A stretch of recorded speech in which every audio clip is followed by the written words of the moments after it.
अब आपको एक अनहोनी सुनाते हैं। हमारे एक भक्त हैं, ये पहले कबीर पंथी थे, उस नकली कबीर पंथ में लगे हुए थे। भक्त पुरुषोत्तम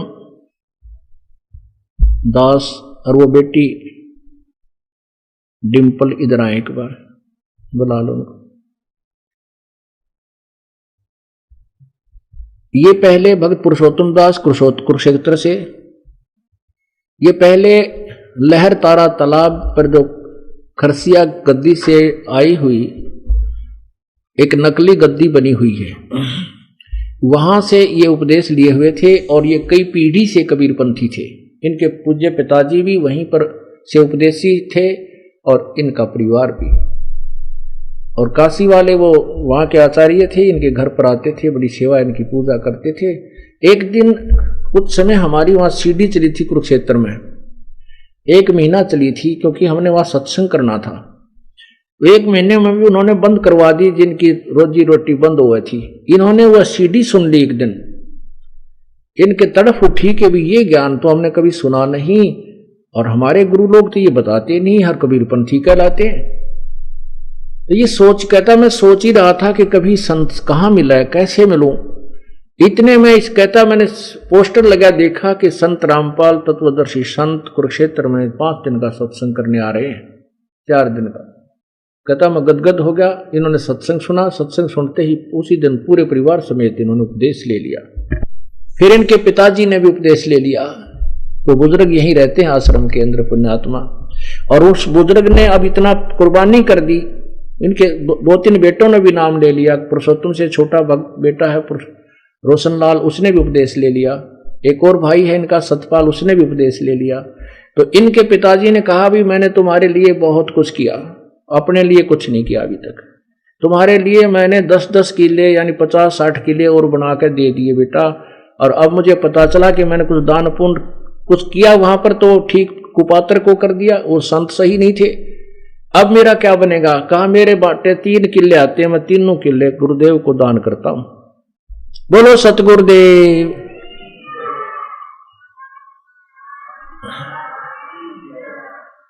फिर उनके छोटे पुत्र रोशन लाल ने कहा पिताजी 7 मेरे हिस्से में आते हैं, वो 7 मैं भी गुरुदेव के नाम दान करता हूं।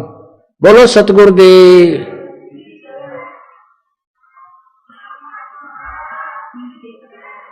अब कहने का भाव ये है दास का कि समझा है तो सिर दर पाओ, बोहर नहीं रे ऐसा दाओ।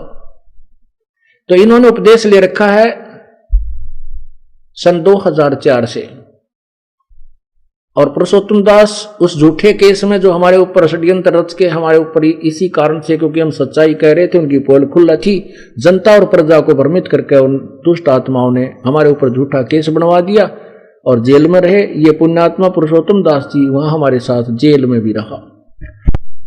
तो उस समय इसकी बेटियां, एक लड़का 3 बेटियां, वो कहा करती पिताजी हिम्मत ना हारना, जेल में तो हम हैं, आप तो गुरुदेव के साथ हो, आप तो जेल में है ही नहीं, हम दर्शन को तरस रहे हैं, आपको वहां दर्शन तो हो रहे हैं। ये छोटी छोटी बेटी, इतना उत्साह था इनके अंदर, इतना ज्ञान था, अपने पिता के भी धैर्य को बढ़ाया करती थी। अभी 4था दिन है। उस दिन बीच वाली लड़की जो यहाँ बेटियां आती हैं सेवा करती हैं, एक बेटी तो यहाँ रहती है सेवा में 3 में से, और 2 भी कई बार रह जाती हैं। खुद पुरुषोत्तम भी आता है यहाँ पर सेवा करता है। तो अभी 4था दिन पहले वो बीच वाली लड़की का एंड हो गया, डेथ हो गई अचानक। आंखों से खून निकलने लग गया और आंखें रुक गई और बहुत बुरी तरह तड़प कर शांत हो गई। पुरुषोत्तम भगत जी कह रहे हैं कि मैं देखकर इसकी दशा को समझ गया कि ये खत्म हो चुकी है। पहले इसकी मां मरी थी, वो भी ऐसी स्थिति में थी, कति खत्म हो चुकी थी। सब डॉक्टरों को उसको दिखाया था, डॉक्टरों ने कोई उसका बचाव नहीं कर सके। उसी स्थिति में यह आ गई है और अब मैं इस लड़की को कहीं नहीं दिखाऊंगा। दूसरा मन में यह आता है कि लोगों को मैं कहता हूं कि हमारे परमात्मा कबीर जी में इतनी शक्ति है, वो मुर्दे जीवित कर देते हैं। और आज लोगों को पता चलेगा तो मेरे क्या कहेंगे मुझे कि तू इतने डींग मारता फिर है, आज तेरी बेटी मेरी की तेरे भगवान ने क्यों नहीं बचाई। कहता मैं बाहर आके आंखों में आंसू आ गए और हाथ पांव फूल गए। फिर मैंने यहाँ आश्रम में टेलीफोन मिलाना चाहा कि गुरुदेव से बात करूं, वो हमारे नंबर बदल गए थे, वो नहीं मिल पाए। तो कहते इतने में वो लड़का आया भाग्या कि पिताजी आजा, बहन वापस जीवन आ गया इसका। एकदम उसने सांस लिया और उठ खड़ी हुई। लड़की कहती है कि मुझे पता नहीं कहाँ ले गई थी, और मैं कहने लगी मैंने तो अपने गुरुजी के पास जाना, मैं तुम्हारे साथ नहीं रहूंगी। इतना कहकर वो अपना सत सुकृत ये करती हुई और आंखें खुल गई, जय बंदी छोड़ करती हुई, और लड़की जीवित होगी। बोलो सतगुरुदेव।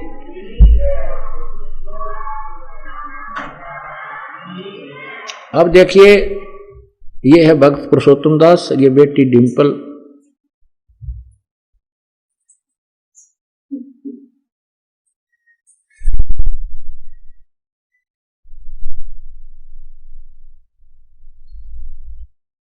ये भक्त पुरुषोत्तम दास जी और बेटी डिंपल। कथा मैंने आपको सुना दी, और बाकी ये भी कुछ दो शब्द कहना चाहें तो कह सकते हैं। इनको दो माइक वगैरह।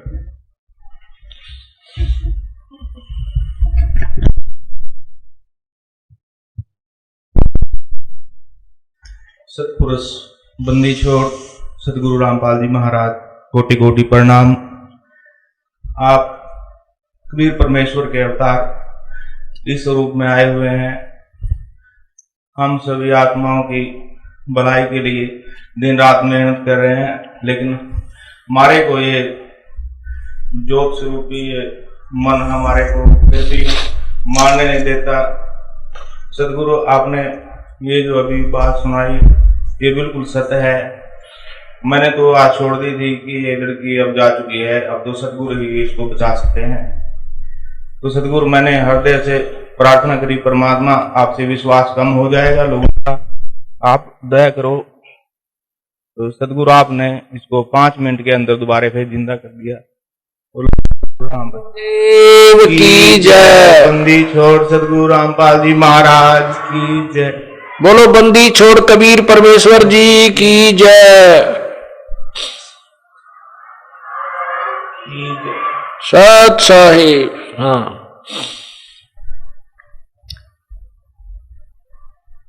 ये आपके सामने कबीर परमेश्वर ने मुर्दा जिंदी की हुई बेटी है, भक्तमती डिंपल। पुण्यात्माओं, हम सुना करते पहले कि कभी सतयुग आदि में भगवान के कोई ऐसी कहानी सुना करते थे। आज यहां पर लाखों की संख्या में ऐसे प्रमाण हैं जिनके जीवन एक्सटेंस कर रखे परमात्मा ने, क्योंकि परमात्मा पूर्ण ब्रह्म ये सतपुरुष है। कहते मासा घटे ना तिल बदय विद ना लिखे जो लेख, और साचा सतगुर मेट कर ऊपर मार दे मेघ। ऋग्वेद मंडल नंबर 10 सूक्त नंबर 161 के मंत्र नंबर 2 में लिखा है कि परमात्मा अपने उपासक के, पूर्ण परमात्मा सतपुरुष कबीर जी अपने उपासक के समाप्त हो चुकी है, यदि वो मृत्यु को प्राप्त हो चुका है, परलोक भी चला गया है, तो भी उसको वहां से छुड़वा करके वापस 100 वर्ष का जीवन दे देता है। बोलो सतगुरुदेव जय। तो वो वही प्रमाण, वही जो सदग्रंथ हमारे प्रमाणित करते हैं, वो आज सत्य कथाएं हमारे सामने कबीर परमेश्वर दोहरा रहा है। बोलो सतगुरुदेव।